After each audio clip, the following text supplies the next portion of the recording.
मत्ती अध्याय 9। फिर यीशु एक नाव पर जा चढ़ा और झील के पार अपने नगर आ गया।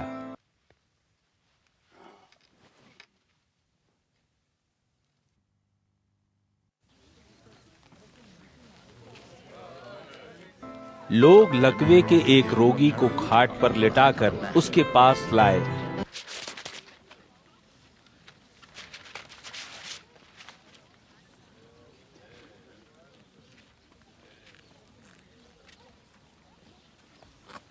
यीशु ने जब उनके विश्वास को देखा तो उसने लकवे के रोगी से कहा, हिम्मत रख हे बालक, तेरे पाप को क्षमा किया गया। तभी कुछ यहूदी धर्मशास्त्री आपस में कहने लगे, यह व्यक्ति यीशु अपने शब्दों से परमेश्वर का अपमान करता है। यीशु क्योंकि जानता था कि वे क्या सोच रहे हैं, उनसे बोला, तुम अपने मन में बुरे विचार क्यों आने देते हो? अधिक सहज क्या है, यह कहना कि तेरे पाप क्षमा हुए, या यह कहना खड़ा हो और चल पड़, ताकि तुम यह जान सको कि पृथ्वी पर पापों को क्षमा करने की शक्ति मनुष्य के पुत्र में है। यीशु ने लकवे के मारे से कहा, खड़ा हो।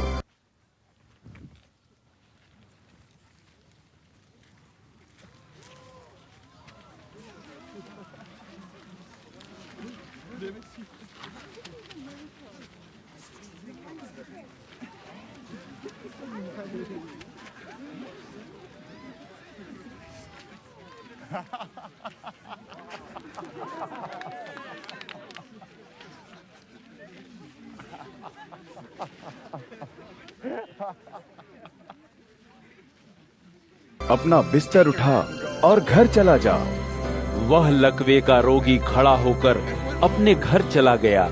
जब भीड़ में लोगों ने यह देखा तो वे श्रद्धामय विस्मय से भर उठे और परमेश्वर की स्तुति करने लगे, जिसने मनुष्य को ऐसी शक्ति दी।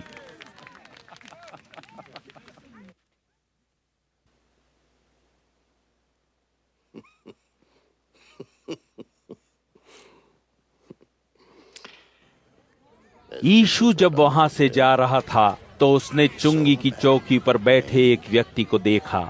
उसका नाम मत्ती था।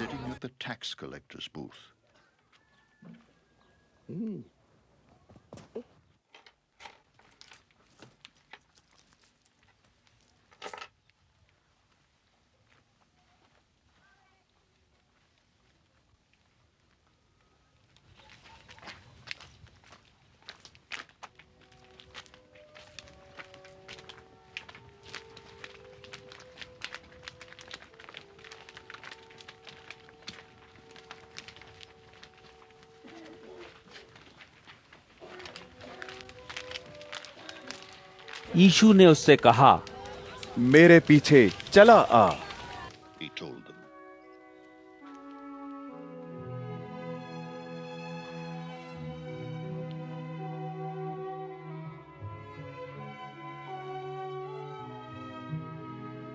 इस पर मत्ती खड़ा हुआ और उसके पीछे हो लिया।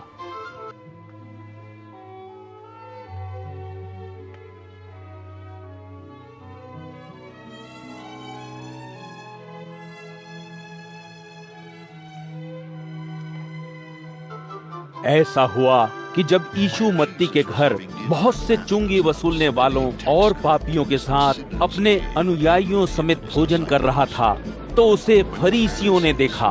वे यीशु के अनुयायियों से पूछने लगे, तुम्हारा गुरु चुंगी वसूलने वालों और दुष्टों के साथ खाना क्यों खा रहा है? यह सुनकर यीशु उनसे बोला, स्वस्थ लोगों को नहीं, बल्कि रोगियों को एक चिकित्सक की आवश्यकता होती है। इसलिए तुम लोग जाओ और समझो कि शास्त्र के इस वचन का अर्थ क्या है। मैं बलिदान नहीं चाहता, बल्कि दया चाहता हूँ। मैं धर्मियों को नहीं, बल्कि पापियों को बुलाने आया हूँ। फिर बपतिस्मा देने वाले यूहन्ना के शिष्य यीशु के पास गए और उससे पूछा, हम और फरीसी बार बार उपवास क्यों करते हैं और तेरे अनुयायी क्यों नहीं करते? फिर यीशु ने उन्हें बताया, क्या दूल्हे के साथी जब तक दूल्हा उनके साथ है शोक मना सकते हैं? किंतु वे दिन आएंगे जब दूल्हा उनसे छीन लिया जाएगा। फिर उस समय वे दुखी होंगे और उपवास करेंगे। बिना सिकुड़े नए कपड़े का पैबंद पुरानी पोशाक पर कोई नहीं लगाता, क्योंकि यह पैबंद पोशाक को और अधिक फाड़ देगा और कपड़े की खींच और बढ़ जाएगी। नया दाखरस पुरानी मशकों में नहीं भरा जाता, नहीं तो मशकें फट जाती हैं और दाखरस बहकर बिखर जाता है और मशकें भी नष्ट हो जाती हैं। इसलिए लोग नया दाखरस नई मशकों में भरते हैं, जिससे दाखरस और मशक दोनों ही सुरक्षित रहते हैं। यीशु उन लोगों को जब ये बातें बता ही रहा था, तभी यहूदी आराधनालय का एक मुखिया उसके पास आया और उसके सामने झुककर विनती करते हुए बोला, अभी अभी मेरी बेटी मर गई है, तू चलकर यदि उस पर अपना हाथ रख दे तो वह फिर से जी उठेगी। इस पर यीशु खड़ा होकर अपने शिष्यों समेत उसके साथ चल दिया।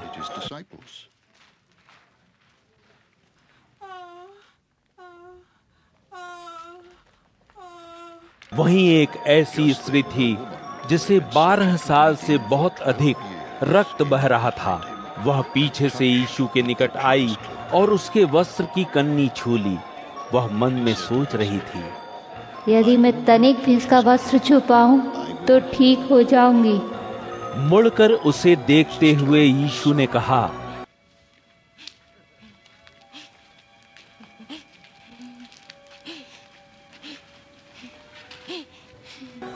बेटी, हिम्मत रख, तेरे विश्वास ने तुझे अच्छा कर दिया है।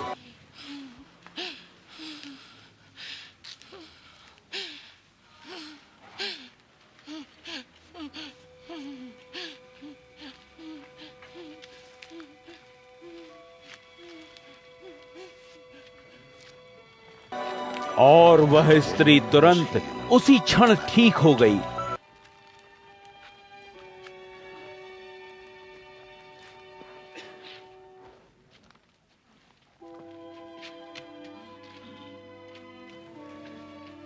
उधर यीशु जब यहूदी धर्म सभा के मुखिया के घर पहुंचा तो उसने देखा कि शोक धुन बजाते हुए बांसुरी वादक और वहां इकट्ठे हुए लोग लड़की की मृत्यु पर शोक कर रहे हैं। तब यीशु ने लोगों से कहा, यहाँ से बाहर जाओ, लड़की मरी नहीं है, वह तो सो रही है। इस पर लोग उसकी हंसी उड़ाने लगे।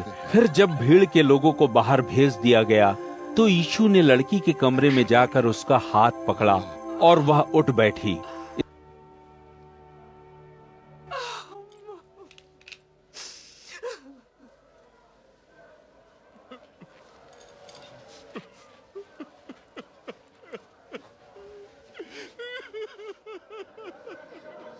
इसका समाचार उस सारे क्षेत्र में फैल गया। यीशु जब वहां से जाने लगा तो 2 अंधे व्यक्ति उसके पीछे हो लिए। वे पुकार रहे थे, हे दाऊद के पुत्र, हम पर दया कर।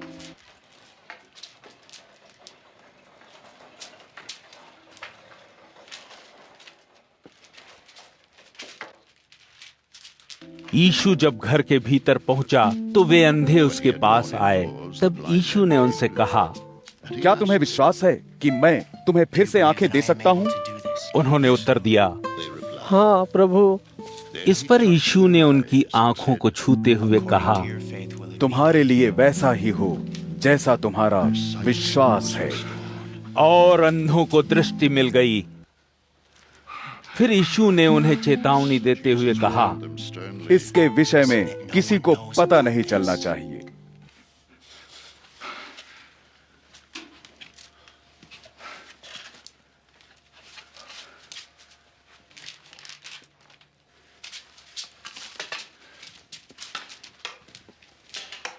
किंतु उन्होंने वहां से जाकर इस समाचार को उस क्षेत्र में चारों ओर फैला दिया। जब वे दोनों वहां से जा रहे थे तो कुछ लोग यीशु के पास एक गूंगे को लेकर आए। गूंगे में दुष्ट आत्मा समाई हुई थी और इसलिए वह कुछ बोल नहीं पाता था।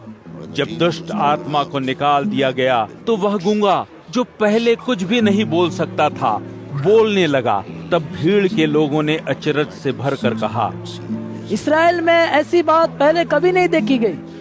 किंतु फरीसी कह रहे थे, वह दुष्ट आत्माओं को शैतान की सहायता से बाहर निकालता है।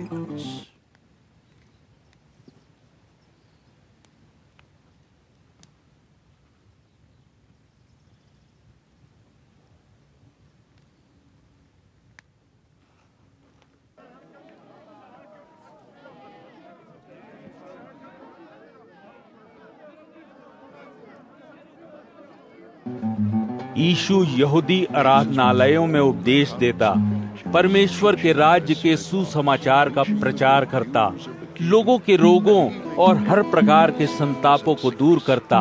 उस सारे क्षेत्र में गांव-गांव और नगर-नगर घूमता रहा था। यीशु जब किसी भीड़ को देखता तो उसके प्रति करुणा से भर जाता था, क्योंकि वे लोग वैसे ही सताए हुए और असहाय थे जैसे वे भेड़ें होती हैं जिनका कोई चरवाहा नहीं होता। तब यीशु ने अपने अनुयायियों से कहा, तैयार खेत तो बहुत हैं, किंतु मजदूर कम हैं। इसलिए फसल के प्रभु से प्रार्थना करो कि वह अपनी फसल को काटने के लिए मजदूर भेजें। मत्ती अध्याय 10। सो यीशु ने अपने 12 शिष्यों को पास बुलाकर उन्हें दुष्ट आत्माओं को बाहर निकालने और हर तरह के रोगों और संतापों को दूर करने की शक्ति प्रदान की। उन 12 प्रेरितों के नाम ये हैं। सबसे पहला शमौन, जो पतरस कहलाया, और उसका भाई अंद्रियास, जब्दी का बेटा याकूब और उसका भाई यूहन्ना, फिलिप्पुस, बरतुल्मै, थोमा, कर वसूलने वाला मत्ती,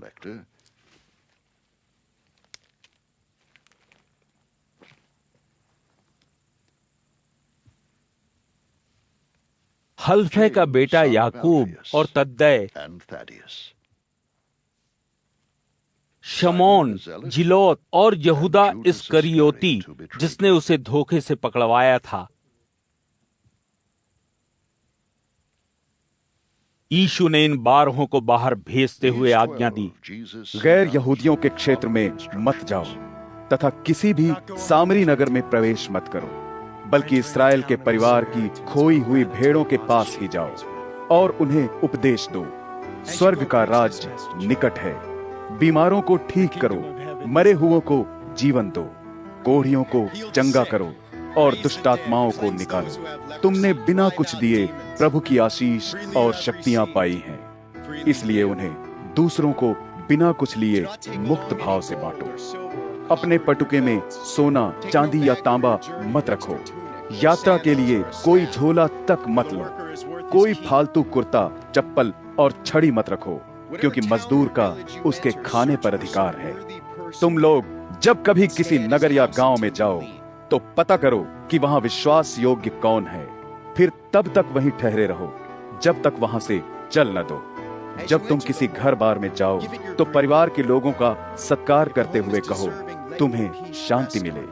यदि घर बार के लोग योग्य होंगे तो तुम्हारा आशीर्वाद उनके साथ साथ रहेगा, और यदि वे इस योग्य न होंगे तो तुम्हारा आशीर्वाद तुम्हारे पास वापस आ जाएगा। यदि कोई तुम्हारा स्वागत न करे या तुम्हारी बात न सुने तो उस घर या उस नगर को छोड़ दो और अपने पांव में लगी वहां की धूल वहीं झाड़ दो। मैं तुमसे सत्य कहता हूँ कि जब न्याय होगा उस दिन उस नगर की स्थिति से सदोम और अमोरा नगरों की स्थिति कहीं अच्छी होगी। सावधान, मैं तुम्हें ऐसे ही बाहर भेज रहा हूँ जैसे भेड़ों को भेड़ियों के बीच में भेजा जाए। सो सांपों की तरह चतुर और कबूतरों के समान भोले बनो। लोगों से सावधान रहना, क्योंकि वे तुम्हें बंदी बनाकर यहूदी पंचायतों को सौंप देंगे और वे तुम्हें अपने आराधनालयों में कोड़ों से पिटवाएंगे। तुम्हें शासकों और राजाओं के सामने पेश किया जाएगा, क्योंकि तुम मेरे अनुयायी हो। तुम्हें अवसर दिया जाएगा कि तुम उनकी और गैर यहूदियों को मेरे बारे में गवाही दो। जब वे तुम्हें पकड़ें तो चिंता मत करना कि तुम्हें क्या कहना है और कैसे कहना है, क्योंकि उस समय तुम्हें बता दिया जाएगा कि तुम्हें क्या बोलना है। याद रखो, बोलने वाले तुम नहीं हो, बल्कि तुम्हारे परम पिता की आत्मा तुम्हारे भीतर बोलेगी। भाई अपने भाइयों को पकड़वाकर मरवा डालेंगे, माता पिता अपने बच्चों को पकड़वाएंगे और बच्चे अपने माँ बाप के विरुद्ध हो जाएंगे। वे उन्हें मरवा डालेंगे। मेरे नाम के कारण लोग तुमसे घृणा करेंगे, किंतु जो अंत तक टिका रहेगा उसी का उद्धार होगा। वे जब तुम्हें एक नगर में सताएं तो तुम दूसरे में भाग जाना। मैं तुमसे सत्य कहता हूं कि इससे पहले कि तुम इस्राएल के सभी नगरों का चक्कर पूरा करो, मनुष्य का पुत्र दोबारा आ जाएगा। शिष्य अपने गुरु से बड़ा नहीं होता और न ही कोई दास अपने स्वामी से बड़ा होता है। शिष्य को गुरु के बराबर होने में और दास को स्वामी के बराबर होने में ही संतोष करना चाहिए। जब वे घर के स्वामी को ही बेलजाबुल कहते हैं तो उसके घर के दूसरे लोगों के साथ तो और भी बुरा व्यवहार करेंगे। इसलिए उनसे डरना मत, क्योंकि जो कुछ छिपा है सब उजागर होगा और हर वह वस्तु जो गुप्त है प्रकट की जाएगी। मैं अंधेरे में जो कुछ तुमसे कहता हूँ, मैं चाहता हूँ उसे तुम उजाले में कहो। मैंने जो कुछ तुम्हारे कानों में कहा है, तुम उसकी मकान की छतों पर चढ़कर घोषणा करो। उनसे मत डरो जो तुम्हारे शरीर को नष्ट कर सकते हैं, किंतु तुम्हारी आत्मा को नहीं मार सकते। बस उस परमेश्वर से डरो जो तुम्हारे शरीर और तुम्हारी आत्मा को नरक में डालकर नष्ट कर सकता है। एक पैसे की 2 चिड़ियाओं में से भी एक तुम्हारे परम पिता के जाने बिना और उसकी इच्छा के बिना धरती पर नहीं गिर सकती। अरे तुम्हारे तो सिर का एक एक बाल तक गिना हुआ है, इसलिए डरो मत। तुम्हारा मूल्य तो वैसी अनेक चिड़ियाओं से कहीं अधिक है। जो कोई मुझे सब लोगों के सामने अपनाएगा, मैं भी उसे स्वर्ग में स्थित अपने परम पिता के सामने अपनाऊंगा। किंतु जो कोई मुझे सब लोगों के सामने नकारेगा, मैं भी उसे स्वर्ग में स्थित परम पिता के सामने नकारूंगा। यह मत सोचो कि मैं धरती पर शांति लाने आया हूँ। शांति नहीं, बल्कि मैं तलवार का आवाहन करने आया हूँ। मैं यह करने आया हूँ, पुत्र पिता के विरोध में, पुत्री माँ के विरोध में, बहू सास के विरोध में होंगे। मनुष्य के शत्रु उसके अपने घर के ही लोग होंगे। जो अपने माता पिता को मुझसे अधिक प्रेम करता है, वह मेरा होने के योग्य नहीं है। जो अपने बेटे बेटी को मुझसे ज्यादा प्यार करता है, वह मेरा होने के योग्य नहीं है। वह जो यातनाओं का अपना क्रूस स्वयं उठाकर मेरे पीछे नहीं हो लेता, मेरा होने के योग्य नहीं है। वह जो अपनी जान बचाने की चेष्टा करता है, अपने प्राण खो देगा, किंतु जो मेरे लिए अपनी जान देगा, वह जीवन पाएगा। जो तुम्हें अपनाता है, वह मुझे अपनाता है, और जो मुझे अपनाता है, वह उस परमेश्वर को अपनाता है जिसने मुझे भेजा है। जो किसी नबी को इसलिए अपनाता है कि वह नबी है, उसे वही प्रतिफल मिलेगा जो कि नबी को मिलता है। और यदि तुम किसी भले आदमी का इसलिए स्वागत करते हो कि वह भला आदमी है, उसे सचमुच वही प्रतिफल मिलेगा जो किसी भले आदमी को मिलना चाहिए। और यदि कोई मेरे इन भोले भाले शिष्यों में से किसी एक को भी इसलिए एक गिलास ठंडा पानी तक दे कि वह मेरा अनुयायी है, तो मैं तुमसे सत्य कहता हूँ कि उसे इसका प्रतिफल निश्चय ही बिना मिले नहीं रहेगा।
मत्ती अध्याय 11।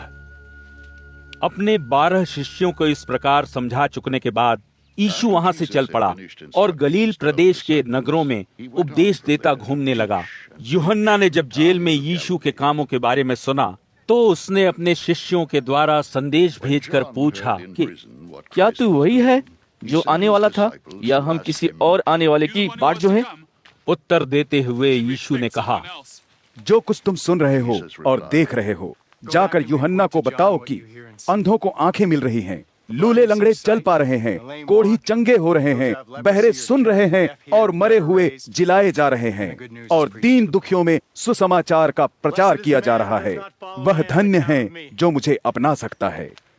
जब यूहन्ना के शिष्य वहां से जा रहे थे तो यीशु भीड़ में लोगों से यूहन्ना के बारे में कहने लगा, तुम लोग इस बियाबान में क्या देखने आए हो? क्या कोई सरकंडा जो हवा में थरथरा रहा है? नहीं। तो फिर तुम क्या देखने आए हो? क्या एक पुरुष जिसने बहुत अच्छे वस्त्र पहने हैं? देखो, जो उत्तम वस्त्र पहनते हैं वो तो राजभवनों में ही पाए जाते हैं। तो तुम क्या देखने आए हो? क्या कोई नबी? हाँ, मैं तुम्हें बताता हूँ कि जिसे तुमने देखा है वह किसी नबी से कहीं ज्यादा है। यह वही है जिसके बारे में शास्त्रों में लिखा है, देख, मैं तुझसे पहले ही अपना दूत भेज रहा हूँ, वह तेरे लिए राह बनाएगा। मैं तुझसे सत्य कहता हूँ, बपतिस्मा देने वाले यूहन्ना से बड़ा कोई मनुष्य पैदा नहीं हुआ। फिर भी स्वर्ग के राज्य में छोटे से छोटा व्यक्ति भी यूहन्ना से बड़ा है।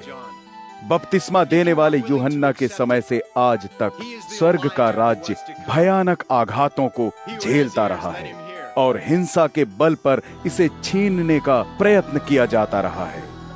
यूहन्ना के आने तक सभी भविष्यवक्ताओं और मूसा की व्यवस्था ने भविष्यवाणी की थी, और यदि तुम व्यवस्था और भविष्यवक्ताओं ने जो कुछ कहा उसे स्वीकार करने को तैयार हो, तो जिसके आने की भविष्यवाणी की गई थी, यह यूहन्ना वही एलिय्याह है। जो सुन सकता है सुने। आज की पीढ़ी के लोगों की तुलना मैं किनसे करूं? वे बाजारों में बैठे उन बच्चों के समान हैं जो एक दूसरे से पुकार कर कह रहे हैं, हमने तुम्हारे लिए बांसुरी बजाई पर तुम नहीं नाचे, हमने शोक गीत गाए किंतु तुम नहीं रोए। बपतिस्मा देने वाला यूहन्ना आया जो न औरों की तरह खाता था और न ही पीता था, पर लोगों ने कहा था कि उसमें दुष्टात्मा है। फिर मनुष्य का पुत्र आया जो औरों के समान ही खाता पीता है, पर लोग कहते हैं, इस आदमी को देखो, यह पेटू है, पियक्कड़ है, यह चुंगी वसूलने वालों और पापियों का मित्र है। किंतु बुद्धि की उत्तमता उसके कामों से सिद्ध होती है।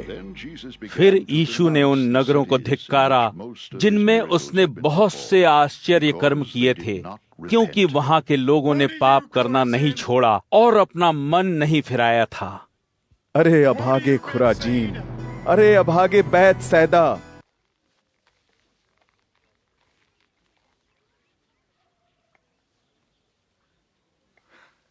तुम में जो आश्चर्य कर्म किए गए, यदि वे सूर और सैदा में किए जाते, तो वहां के लोग बहुत पहले से ही टाट के शोक वस्त्र ओढ़कर और अपने शरीर पर राख मलकर खेद व्यक्त करते हुए मन फिरा चुके होते। किंतु मैं तुम लोगों से कहता हूँ, न्याय के दिन सूर और सैदा की स्थिति तुमसे अधिक सहने योग्य होगी।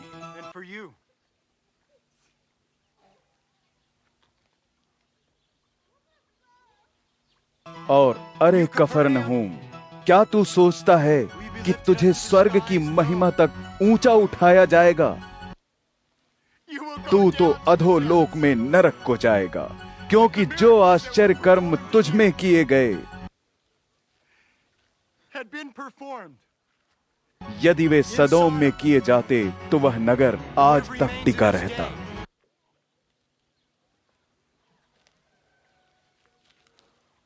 पर मैं तुम्हें बताता हूं कि न्याय के दिन तेरे लोगों की हालत से सदोम की हालत कहीं अच्छी होगी।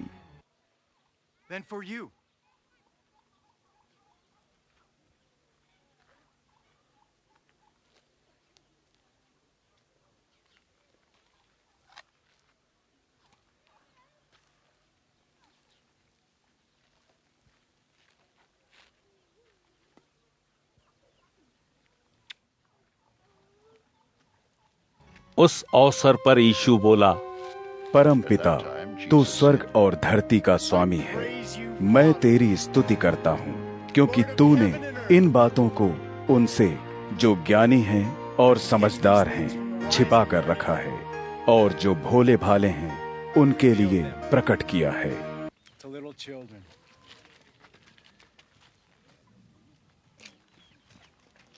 हाँ परमपिता, यह इसलिए हुआ क्योंकि तूने इसे ही ठीक जाना।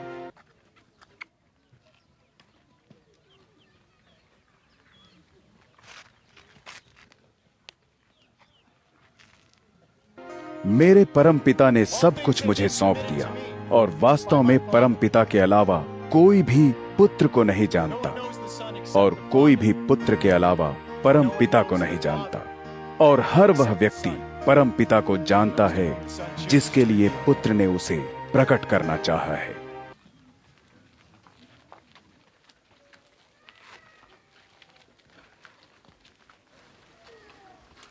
हे थके मांदे बोझ से दबे लोगों, मेरे पास आओ, मैं तुम्हें सुख चैन दूंगा। मेरा जुआ लो और उसे अपने ऊपर संभालो, फिर मुझसे सीखो, क्योंकि मैं सरल हूं और मेरा मन कोमल है। तुम्हें भी अपने लिए सुख चैन मिलेगा, क्योंकि वह जुआ जो मैं तुम्हें दे रहा हूं बहुत सरल है, और वह बोझ जो मैं तुम पर डाल रहा हूं हल्का है। मत्ती अध्याय 12। लगभग उसी समय यीशु सब्त के दिन अनाज के खेतों से होकर जा रहा था। उसके शिष्यों को भूख लगी और वे गेहूं की कुछ बालें तोड़कर खाने लगे।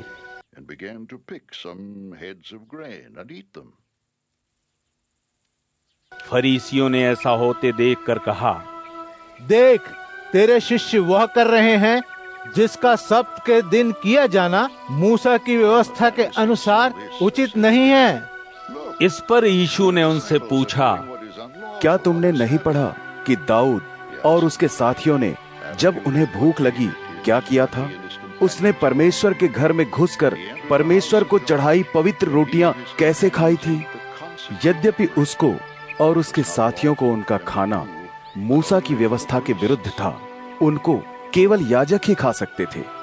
या मूसा की व्यवस्था में तुमने यह नहीं पढ़ा कि सब्त के दिन मंदिर के याजक ही वास्तव में शब्द को बिगाड़ते हैं, और फिर भी उन्हें कोई कुछ नहीं कहता। किंतु मैं तुमसे कहता हूँ, यहाँ कोई है जो मंदिर से भी बड़ा है। यदि तुम शास्त्रों में जो लिखा है उसे जानते कि मैं लोगों में दया चाहता हूँ, पशु बलि नहीं, तो तुम उन्हें दोषी नहीं ठहराते जो निर्दोष हैं। हाँ, मनुष्य का पुत्र सब्त के दिन का भी स्वामी है। For the Son of Man is Lord of the Sabbath.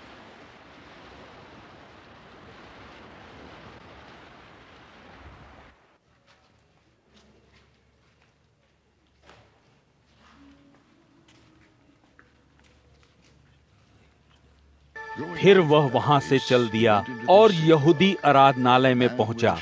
वहां एक व्यक्ति था जिसका हाथ सूख चुका था। सो लोगों ने यीशु से पूछा, मूसा के विधि के अनुसार सब्त के दिन किसी को चंगा करना क्या उचित है? उन्होंने उससे यह इसलिए पूछा था कि वे उस पर दोष लगा सकें।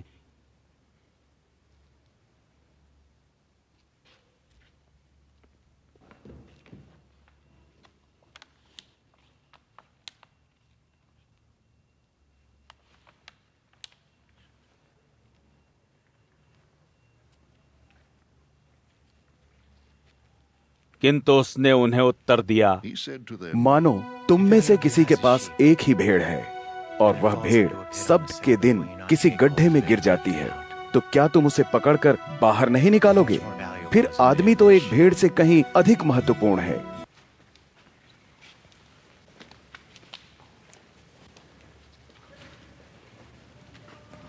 सो सब्त के दिन मूसा की व्यवस्था भलाई करने की अनुमति देती है।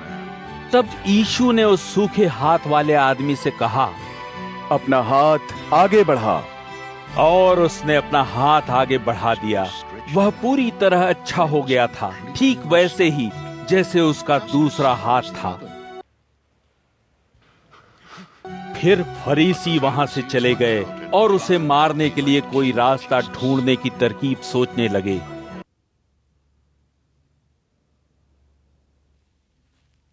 यीशु यह जान गया और वहां से चल पड़ा। बड़ी भीड़ उसके पीछे हो ली। उसने उन्हें चंगा करते हुए चेतावनी दी कि वे उसके बारे में लोगों को कुछ न बताएं। यह इसलिए हुआ कि भविष्यवक्ता यशायाह द्वारा प्रभु ने जो कहा था वो पूरा हो। यह मेरा सेवक है जिसे मैंने चुना है, यह मेरा प्यारा है, मैं इससे आनंदित हूँ। अपनी आत्मा इस पर मैं रखूंगा। सब देशों के सब लोगों को यही न्याय घोषणा करेगा। यह कभी नहीं चीखेगा या झगड़ेगा। लोग इसे गलियों कूचों में नहीं सुनेंगे। यह झुके सरकंडे तक को नहीं तोड़ेगा। यह बुझते दीपक तक को नहीं बुझाएगा। डटा रहेगा तब तक जब तक कि न्याय विजय न हो। तब फिर सभी लोग अपनी आशाएं उसमें बांधेंगे, बस केवल उसी नाम में।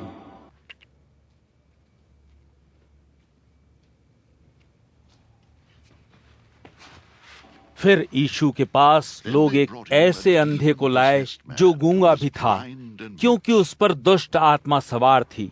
यीशु ने उसे चंगा कर दिया और इसलिए वो गूंगा अंधा बोलने और देखने लगा। इस पर सभी लोगों को बहुत अचरज हुआ और वे कहने लगे, क्या यह व्यक्ति दाऊद का पुत्र हो सकता है?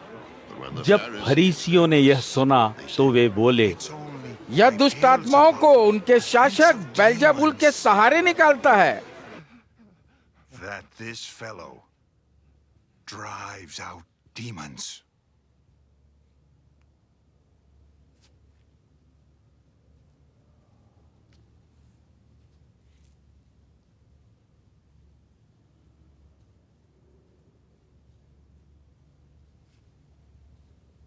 यीशु को उनके विचारों का पता चल गया। वह उनसे बोला, हर वह राज्य जिसमें फूट पड़ जाती है नष्ट हो जाता है।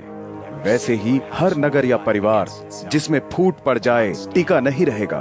तो यदि शैतान ही अपने आप को बाहर निकाले, फिर तो उसमें अपने ही विरुद्ध फूट पड़ गई है, सो उसका राज्य कैसे बना रहेगा? और फिर यदि यह सच है कि मैं बेल्जेबुल के सहारे दुष्ट आत्माओं को निकालता हूं, तो तुम्हारे अनुयायी किसके सहारे उन्हें बाहर निकालते हैं? सो तुम्हारे अपने अनुयायी ही सिद्ध करेंगे कि तुम अनुचित हो। मैं दुष्ट आत्माओं को परमेश्वर की आत्मा की शक्ति से निकालता हूं। इससे यह सिद्ध है कि परमेश्वर का राज्य तुम्हारे निकट ही आ पहुंचा है। फिर कोई किसी बलवान के घर में घुसकर उसका माल कैसे चुरा सकता है, जब तक कि पहले वह उस बलवान को बांध न दे? तभी वह उसके घर को लूट सकता है।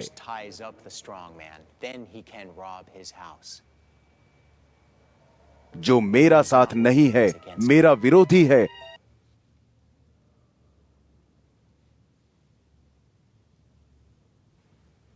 और जो बिखरी हुई भेड़ों को इकट्ठा करने में मेरी मदद नहीं करता है, वह उन्हें बिखरा रहा है।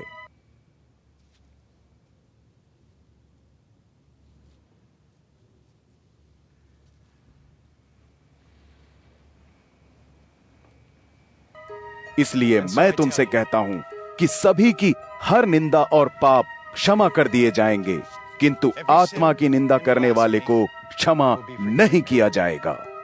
कोई मनुष्य के पुत्र के विरोध में यदि कुछ कहता है तो उसे क्षमा किया जा सकता है, किंतु पवित्र आत्मा के विरोध में कोई कुछ कहे तो उसे क्षमा नहीं किया जाएगा, न इस युग में और न आने वाले युग में। तुम लोग जानते हो कि अच्छा फल लेने के लिए तुम्हें अच्छा पेड़ ही लगाना चाहिए,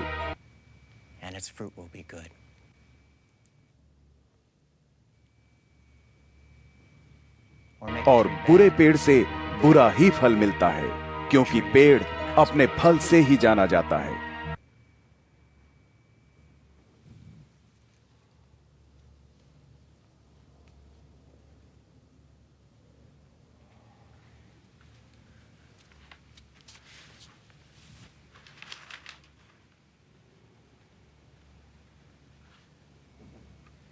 अरे ओ सांप के बच्चों, जब तुम बुरे हो तो अच्छी बातें कैसे कह सकते हो? व्यक्ति के शब्द जो उसके मन में भरा है उसी से निकलते हैं। एक अच्छा व्यक्ति जो अच्छाई उसके मन में इकट्ठी है उसी में से अच्छी बातें निकालता है, जबकि एक बुरा व्यक्ति जो बुराई उसके मन में है उसी में से बुरी बातें निकालता है। किंतु मैं तुम लोगों को बताता हूँ कि न्याय के दिन प्रत्येक व्यक्ति को अपने हर व्यर्थ बोले शब्द का हिसाब देना होगा। तेरी बातों के आधार पर ही तुझे निर्दोष और तेरी बातों के आधार पर ही तुझे दोषी ठहराया जाएगा।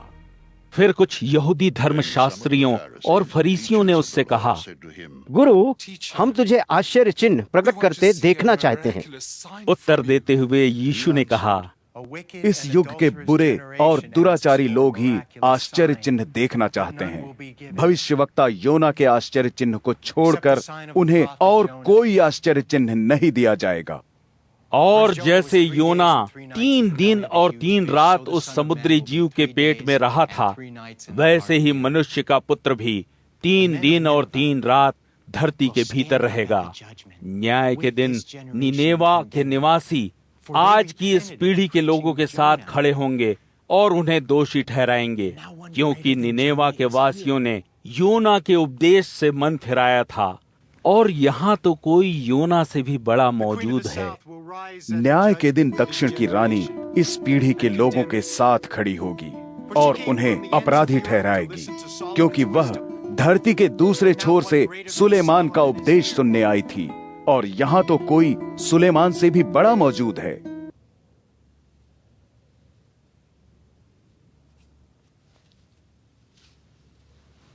जब कोई दुष्टात्मा किसी व्यक्ति को छोड़ती है तो वह आराम की खोज में सूखी धरती ढूंढती फिरती है, किंतु वह उसे मिल नहीं पाती। तब वह कहती है कि जिस घर को मैंने छोड़ा था मैं फिर वहीं लौट जाऊंगी। सो वह लौटती है और उसे अब तक खाली, साफ सुथरा तथा सजा संवरा पाती है।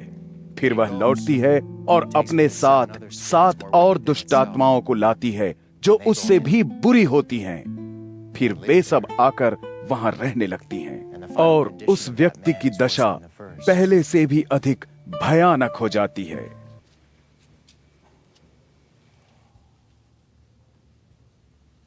आज की इस बुरी पीढ़ी के लोगों की दशा भी ऐसी ही होगी। वह अभी भीड़ के लोगों से बातें कर ही रहा था कि उसकी माता और भाई बंधु वहां आकर बाहर खड़े हो गए। वे उससे बातें करने को बाट जोड़ रहे थे। किसी ने यीशु से कहा, सुन, तेरी माँ और तेरे भाई बंधु बाहर खड़े हैं और तुझसे बात करना चाहते हैं। उत्तर में यीशु ने बात करने वाले से कहा, कौन है मेरी माँ, कौन है मेरे भाई बंधु? फिर उसने हाथ से अपने अनुयायियों की तरफ इशारा करते हुए कहा, ये है मेरी माँ और मेरे भाई बंधु। हाँ, स्वर्ग में स्थित मेरे पिता की इच्छा पर जो कोई चलता है वही मेरा भाई, बहन और माँ है।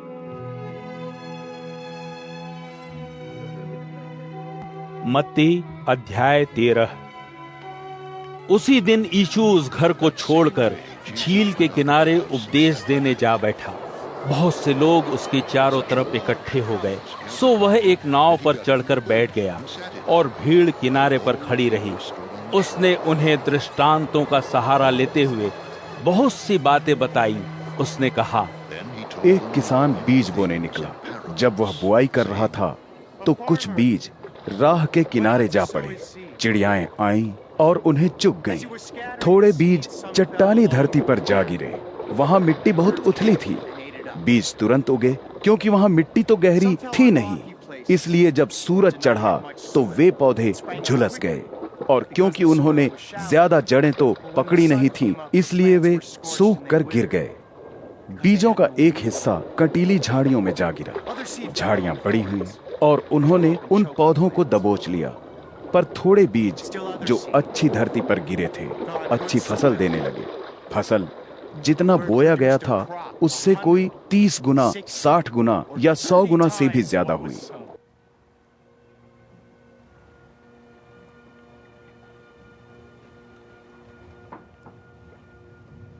जो सुन सकता है वह सुन ले।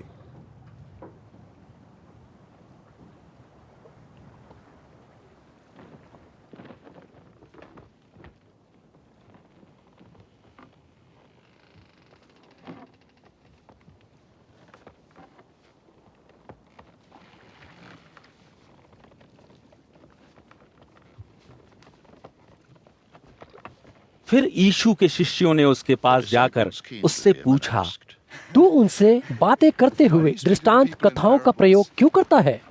उत्तर में उसने उनसे कहा, स्वर्ग के राज्य के भेदों को जानने का अधिकार सिर्फ तुम्हें दिया गया है, उन्हें नहीं। क्योंकि जिसके पास थोड़ा बहुत है उसे और भी दिया जाएगा और उसके पास बहुत अधिक हो जाएगा। किंतु जिसके पास कुछ भी नहीं है, उससे जितना सा उसके पास है वह भी छीन लिया जाएगा। इसलिए मैं उनसे दृष्टांत कथाओं का प्रयोग करते हुए बात करता हूँ, क्योंकि यद्यपि वे देखते हैं पर वास्तव में उन्हें कुछ दिखाई नहीं देता। वे यद्यपि सुनते हैं पर वास्तव में न वे सुनते हैं न समझते हैं। इस प्रकार उन पर यशायाह की यह भविष्यवाणी खरी उतरती है, तुम सुनोगे और सुनते ही रहोगे, पर तुम्हारी समझ में कुछ भी न आएगा। तुम बस देखते ही रहोगे, पर तुम्हें कुछ भी न सूझ पाएगा, क्योंकि इनके हृदय जड़ता से भर गए।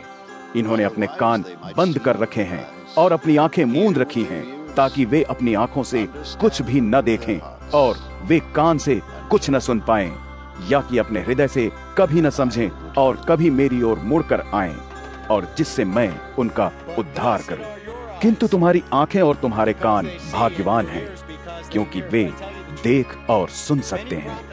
मैं तुमसे सत्य कहता हूँ, बहुत से भविष्यवक्ता और धर्मात्मा जिन बातों को देखना चाहते थे उन्हें तुम देख रहे हो, वे उन्हें नहीं देख सके, और जिन बातों को वे सुनना चाहते थे उन्हें तुम सुन रहे हो, वे उन्हें नहीं सुन सके। तो बीज बोने वाले की दृष्टांत कथा का अर्थ सुनो। वह बीज जो राह के किनारे गिर पड़ा था, उसका अर्थ है कि जब कोई स्वर्ग के राज्य का सुसंदेश सुनता है और उसे समझता नहीं है, तो दुष्ट आकर उसके मन में जो उगा था उसे उखाड़ ले जाता है। वे बीज जो चट्टानी धरती पर गिरे थे, उनका अर्थ है वह व्यक्ति जो सुसंदेश सुनता है, उसे आनंद के साथ तत्काल ग्रहण भी करता है, किंतु अपने भीतर उसकी जड़ें नहीं जमने देता। वह थोड़ी ही देर ठहर पाता है। जब सुसंदेश के कारण उस पर कष्ट और यातनाएं आती हैं, तो वह जल्दी ही डगमगा जाता है। कांटों में गिरे बीज का अर्थ है वह व्यक्ति जो सुसंदेश को सुनता तो है, पर संसार की चिंताएं और धन का लोभ सुसंदेश को दबा देता है और वह व्यक्ति सफल नहीं हो पाता। अच्छी धरती पर गिरे बीज से अर्थ है वह व्यक्ति जो सुसंदेश को सुनता है और समझता है, वह सफल होता है। वह सफलता बोए बीज से 30 गुना, 60 गुना या 100 गुना तक होती है। यीशु ने उनके सामने एक और दृष्टांत कथा रखी। स्वर्ग का राज्य उस व्यक्ति के समान है जिसने अपने खेत में अच्छे बीज बोए थे, पर जब लोग सो रहे थे, उस व्यक्ति का शत्रु आया और गेहूं के बीच जंगली बीज बोया गया। जब गेहूं में अंकुर निकले और उस पर बालें आईं, तो खरपतवार भी दिखने लगी। तब खेत के मालिक के पास आकर उसके दासों ने उससे कहा, मालिक, तूने तो खेत में अच्छा बीज बोया था ना? फिर ये खरपतवार कहां से आई? तब उसने उनसे कहा, यह किसी शत्रु का काम है। उसके दासों ने उससे पूछा, क्या तू चाहता है कि हम जाकर खरपतवार उखाड़ दें? वह बोला, नहीं, क्योंकि जब तुम खरपतवार उखाड़ोगे तो उनके साथ तुम गेहूं भी उखाड़ दोगे। जब तक फसल पके, दोनों को साथ साथ बढ़ने दो। फिर कटाई के समय में फसल काटने वालों से कहूंगा कि पहले खरपतवार की पुलियां बनाकर उन्हें जला दो और फिर गेहूं को बटोरकर मेरे खते में रख दो।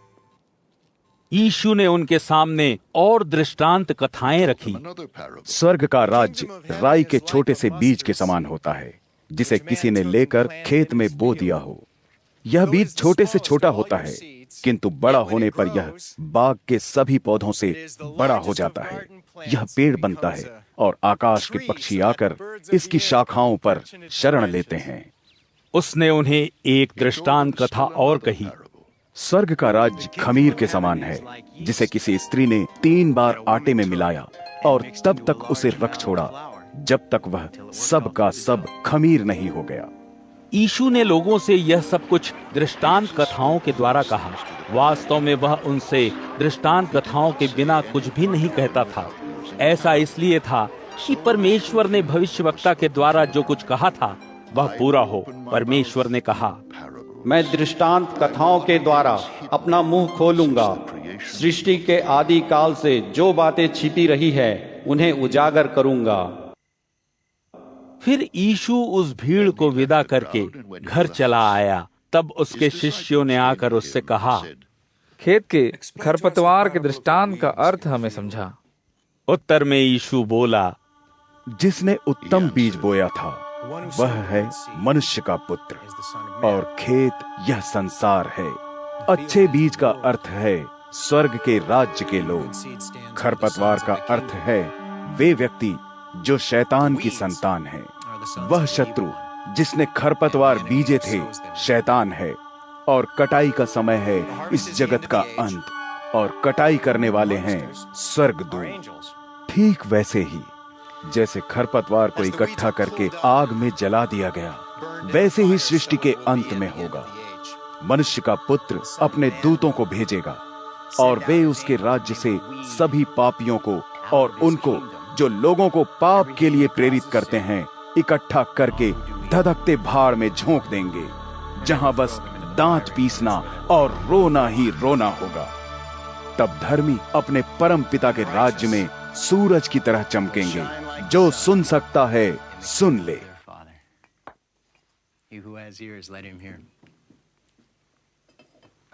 स्वर्ग का राज्य खेत में गड़े धन जैसा है, जिसे किसी मनुष्य ने पाया और फिर उसे वहीं गाड़ दिया।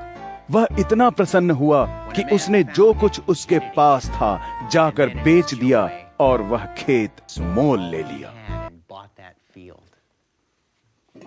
स्वर्ग का राज्य ऐसे व्यापारी के समान है जो अच्छे मोतियों की खोज में हो। जब उसे एक अनमोल मोती मिला तो जाकर जो कुछ उसके पास था उसने बेच डाला और मोती मोल ले लिया। स्वर्ग का राज्य मछली पकड़ने के लिए झील में फेंके गए एक जाल के समान भी है, जिसमें तरह तरह की मछलियां पकड़ी गईं। जब वह जाल पूरा भर गया तो उसे किनारे पर खींच लिया गया और वहां बैठकर अच्छी मछलियां छांटकर टोकरियों में भर ली गईं, किंतु बेकार मछलियां फेंक दी गईं। सृष्टि के अंत में ऐसा ही होगा। स्वर्गदूत आएंगे और धर्मियों में से पापियों को छांटकर धधकते भाड़ में झोंक देंगे, जहां बस रोना और दांत पीसना होगा। यीशु ने अपने शिष्यों से पूछा, तुम ये सब बातें समझते हो? उन्होंने उत्तर दिया, हाँ।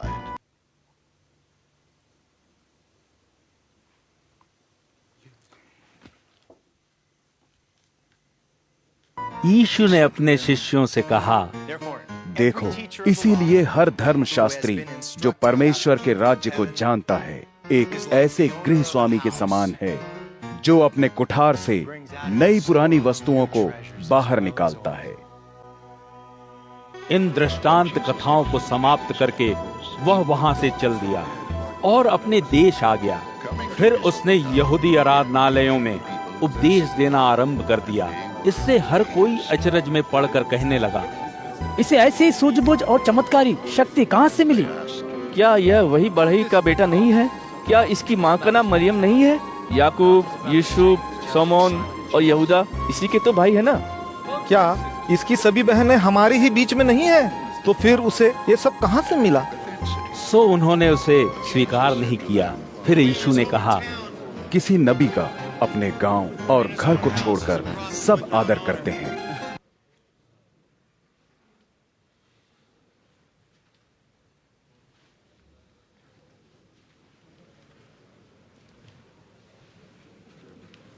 सो उनके अविश्वास के कारण उसने वहां अधिक आश्चर्य कर्म नहीं किए।